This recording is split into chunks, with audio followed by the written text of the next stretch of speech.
네, 안녕하세요 여러분. 시큐리티를 읽어주는 남자, 줄여서 싱남.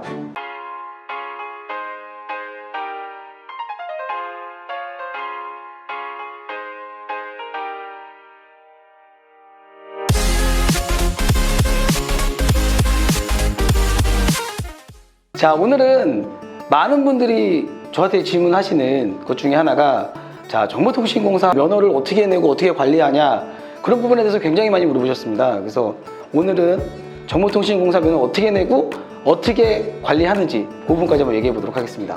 정보통신공사 면허 등록 방법입니다. 자, 개요 보시면은 정보통신공사를 도급으로 시공하거나 아니면 정보통신 설비를 유지보수하기 위해서에는 기준 등록을 갖추어 관할시 도지사에게 정보통신공사업을 등록을 해야 합니다. 공사업을 등록하지 않으면 어떻게 되냐라고 많이 물어보세요, 저한테. 공사업을 등록하지 않으면 도급, 시공, 유지보수할 경우 정보통신공사업법 제74조 2호에 의거하여 3년 이하의 징역 혹은 2천만 원 이하의 벌금에 처하도록 되어 있습니다. 그래서 사실은 우리가 뭐 면허 없이도 충분히 잘하고 있다라고도 말을 할 수 있지만, 면허가 없다면 실적이 등록되지 않습니다. 실적이 등록되지 않으면 내가 매출을 뭐 10억, 20억, 30억 하더라도 정부에서 내 실적을 알아주지 않아요. 큰 공사할 때도 실적을 알아주지 않습니다. 그래서 면허를 내고 그 면허를 잘 실적을 관리하면 큰 공사를 할 때 내 실적을 정확히 인정받을 수 있습니다. 자, 그런 이유로 면허를 준비해야 되고요. 여기 처리 절차라고 있는데, 처리 절차는 뒤쪽에서 자세히 말씀드리도록 하겠습니다. 자, 그 다음에 많이 물어보는 게 정보통신공사업 등록 기준에 증빙서류가 필요하다. 과연 기준이 어떻게 되냐라고 많이 물어보시는데, 자본금액 같은 경우는 1억 5천만 원 이상 있어야 됩니다. 그래서 1억 5천만 원 이상이 자본금으로 등록이 된 업체들만 신청이 가능하다. 그래서 아마 규모가 작으신 업체들은 야, 1억 5천만 원 이거 너무 부담스럽다라고 얘기를 많이 할 수 있는데, 1억 5천만 원은 없어지는 돈이 아니라 내 자본금을 증자를 시킨 다음에 자본금을 가지고 활용할 수 있습니다. 그래서 없어지는 돈은 아니다 라고 말씀을 드릴 수 있고요. 그 다음에 기술 능력자 4인입니다. 4명의 기술 능력자가 필요한데, 기술계 정보통신 기술자 3명 이상, 기술계가 3명, 그 중에 1명은 꼭 중급 이상이어야 된다. 기능계 정보통신 기술자 1명, 그래서 기능계 1명과 기술계 3명에서 4명이 필요합니다. 자, 그 다음에 자본금의 100분의 10을 현금으로 예치를 해야 돼요. 예를 들어서 1억 5천만 원짜리 자본금이라면 그 중에 10%인 1,500만 원을 정보통신공사협회에 자본금 예치를 해놔야지만 면허를 낼 수 있습니다. 자, 그래서 자본금에 대한 내용은 여기 적혀 있는데, 요거는 따로 뒤에서 또 설명드리도록 하겠습니다. 자, 정보통신공사 면허를 위한 기술자 필요 조건입니다. 아까 얘기했지만 4명 이상의 그 경력자가 필요하다고 얘기 드렸는데요. 이제 인력을 보면 중급 기술자가 1명, 그 다음에 초급이 2명, 기능계 1명, 이렇게 해서 최소한 4명은 필요합니다. 그래서 상위 등급은 하위 등급을 포함할 수 있어요. 자, 예를 들어서 중급이 2명, 초급이 1, 기능계 1명, 그래도 가능합니다. 왜냐하면 중급은 초급하고 기능계를 포함하고 있기 때문에 가능합니다. 자, 그러면 중급만 4명이면 어떠냐? 중급만 4명이어도 문제가 없어요. 그 다음에 저한테 가장 많이 물어보시는 게 뭐냐면, 자, 기술자들은 중복이 안 되냐, 뭐 이런 거 많이 물어보세요. 기술자는 현재 꼭 재직 중인 임직원이어야 합니다. 그 다음에 2번째, 기술자는 타사와 중복이 불가능합니다. 그 다음에 3번째, 기술자는 다대보험을 꼭 가입하고 있어야 합니다. 자, 4번째, 정보통신공사 면허 등록 시 자본금과 함께 기술자에 대한 검증도 매우 중요하므로 기술자가 결격 사유가 있는 사람들이면 문제가 될 수 있다라는 겁니다. 자, 그래서 이 4가지는 꼭 주의를 하셔야 합니다. 자, 이게 경력자 수첩인데요.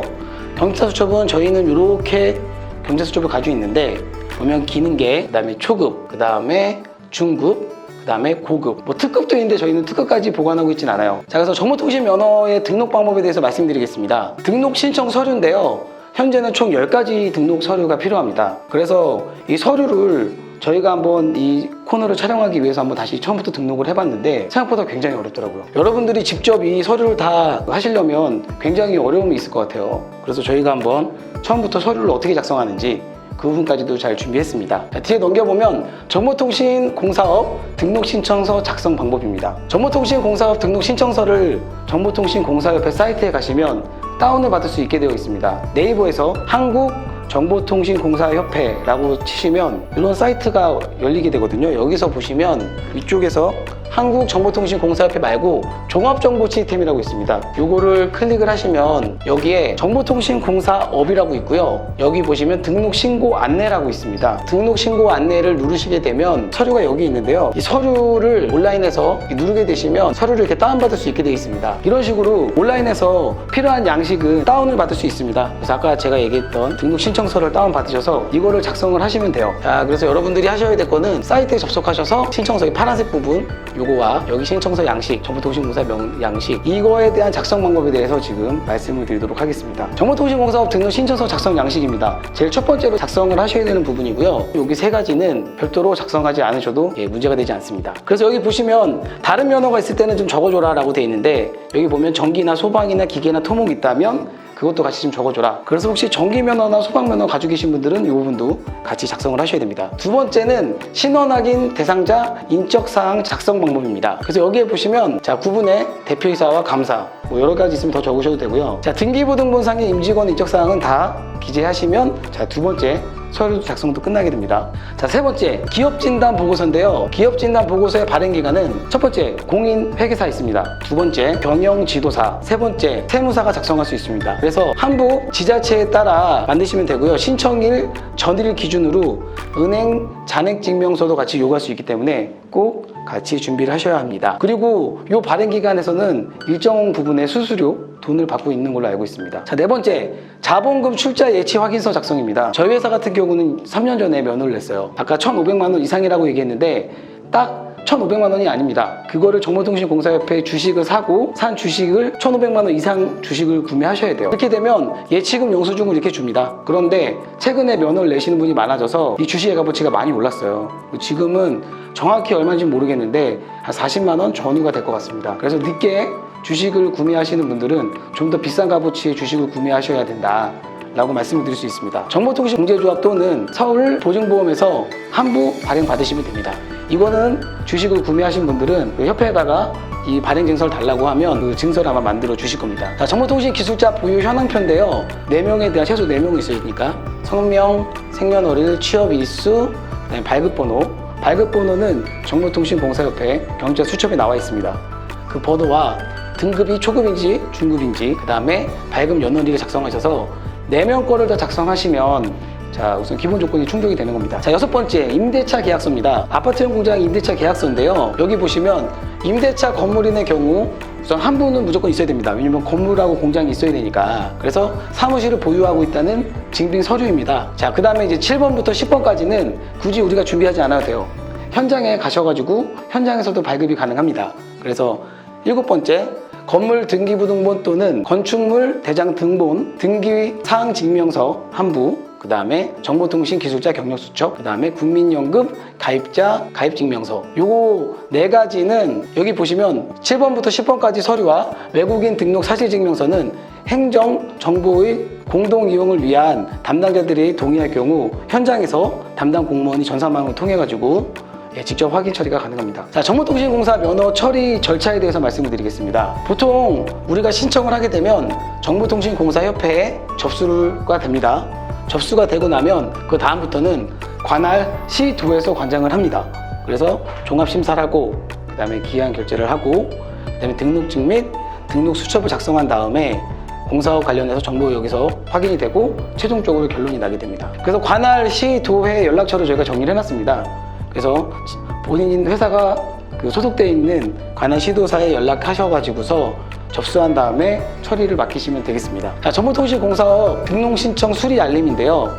저런 과정이 다 끝나시면 최종적으로 저희 같은 경우는 경기도에 있는데 경기도에서 이렇게 팩스로 날라옵니다. 여기 보시면 4가지 더 추가적으로 이제 준비를 하라고 하는데요. 요거는 최종적으로 챙겨서 가시면 됩니다. 그래서 마지막으로 여기 보시면 저희 같은 경우는 경기도청 정보통신보안 담당실에서 연락처가 이렇게 적혀 있습니다. 얼른 가져오라고. 자, 정보통신공사업 등록증 및 정보통신공사 회원증입니다. 그래서 공사 면허가 나오면 이렇게 정보통신공사업을 등록했다라고 해서 이런 증명서가 나옵니다. 회원증도 나오죠. 한국정보통신공사협회장을 통한 회원사입니다 라고 해서 이런 증서가 나옵니다, 여러분들에게. 그 다음에 사업자 등록증에도 종목을 추가를 해야 해요. 그래서 저희 사업자 등록증인데 보통은 업종이 많지 않으면 이 첫 번째 여기 종목에 나오게 되는데 저희는 업종이 좀 많아가지고 뒷장에 나옵니다. 그래서 어디 나오냐면 건설업의 정보통신공사업이라고 이렇게 사업자 등록증에 표시가 됩니다. 요거까지 마무리를 지셔야 돼요. 이상 정보통신공사 면허를 내는 방법에 대해서 여러분들에게 설명을 해드렸는데 이 면허를 다시 내는 과정이 생각보다 어려워요. 홈페이지에 잘 돼 있다고 하더라도 실제로 막상 부딪혀보면 어디서 뭘 물어봐야 될지 모르는 경우가 굉장히 많아집니다. 저희 시행남은 여러분들이 제도권 안에 면허를 내시고 힘들게 공사하신 실적을 잘 관리하셔서 우리나라 정보통신업이 활성화되고 세계에서 우수하게 되게끔 저희는 그때까지 노력을 하겠습니다. 그래서 더 궁금하신 부분이 있다면 댓글로 남겨주시거나 아니면 저희가 한 달에 한 번 이런 정보통신 면허 내는 거에 대해서 교육을 하고 있으니까 접수하셔가지고서 교육에 직접 오셔서 물어보셔도 되겠습니다. 자, 이상 정보통신의 모든 것, 시큐리티를 이루어주는 남자 시행남의 킹이었습니다. 여러분, 저희 내용이 좋으셨다면 구독과 좋아요 부탁드리겠습니다. 감사합니다.